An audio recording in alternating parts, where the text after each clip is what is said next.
Bonjour à toutes et à tous et bienvenue pour une seconde vidéo sur l'estalienne attaque baïonnette. Alors attaque baïonnette signifie que les pions blancs vont se jeter à l'assaut sur l'aile dame de la position noire et les noirs sur l'aile roi vont répliquer en essayant de construire une attaque de mat.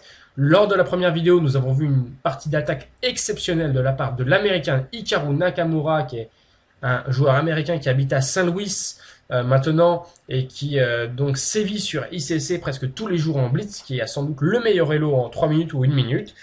Et avec les pièces blanches, Boris Gelfand, un spécialiste, a dû déposer les armes face à une attaque redoutable. Aujourd'hui, on va s'intéresser à une variante donc similaire, mais à d'autres plans de défense à partir du 18e coup blanc, à base de H3 ou A5, qui a vu la défaite de Gelfand. On va s'intéresser à partir du 18e coup à la partie entre Bienkowski et Ivanisevic, et on va passer très rapidement les premiers coups, puisque vous avez vu lors de la première vidéo toutes les possibilités. Alors ici, eh bien, il y a énormément de coups. Nous pouvons jouer H3, mais également F3 qui serait la variante semi, ou la variante 4 pions avec F4. Il y a également fou D3, il y a également fou G5. Bref, une multitude de possibilités pour les blancs. Tout ça pour vous dire et vous montrer que rien n'est forcé, mais on s'intéresse pour notre part à la grande variante, à la vieille variante de l'estalienne, c'est l'attaque baïonnette qui commence par cavalier D2, cavalier 8 et B4. Donc pour ceux qui auraient raté la première vidéo, je vais répéter très brièvement les possibilités qui s'offrent aux blancs et aux noirs dans cette position. Les blancs vont essayer de faire pression sur le pion D6 avec leurs 3 pièces jaunes, le cavalier C3, le cavalier D2 et le fou C1. L'idée, ça va être de jouer A4 dans un premier temps, puis fou A3, C5. On va placer les cavaliers en C4 et en B5 pour ensuite faire pression ici. Les noirs de leur côté vont essayer d'amener une attaque par F5, F4, G5, H5 pour mater le roi blanc. Après le coup B4, F5 est joué. On continue par C5.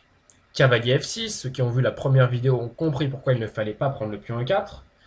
Il faut réagir maintenant par F3. On bloque par F4. Pour ceux qui ont également vu la première vidéo, on sait que lorsque le centre de pion est fermé, il faut attaquer sur les ailes. C'est exactement ce qui va se produire avec l'attaque blanche sur l'aile dame et l'attaque noire sur l'aile roi.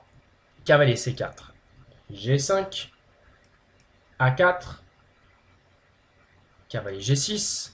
Bon, activer un petit peu ce cavalier et laisser de l'air pour la dame noire pour venir en H4. Fou A3, tour F7, c'est un coup d'attaque et de défense comme vous l'avez vu auparavant. B5, donc qui menace là clairement de prendre en D6, il faut donc réagir.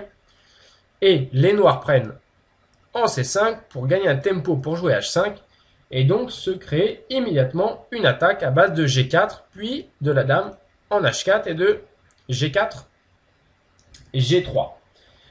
Nous y sommes dans cette position, et Boris Gelfand, lui, avait joué A5, et on va s'intéresser, je vous le disais, à un autre plan de défense pour les blancs, c'est H2, H3. Alors H3, c'est un coup responsable, mais l'idée, elle est sur le fond, n'est pas mauvaise, c'est d'empêcher G4, puisque nous contrôlons donc une fois, deux fois, trois fois, quatre fois la case G4.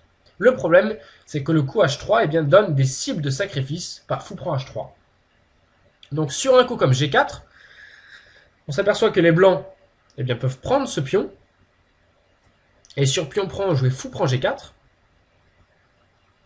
Et sur cavalier prend G4, par exemple, H prend G4, avec eh bien, des idées de défense. La position n'est pas si claire, puisque même si les noirs ont toujours une bonne attaque, soit par dame H4, soit par cavalier H4, eh bien, les blancs ont de la ressource avec un contrôle des cases blanches et toujours la possibilité de jouer D6. Mais le plus précis pour les noirs, en tant que réaction, n'est pas de jouer G4, mais comme vous l'avez vu sans doute lors de la première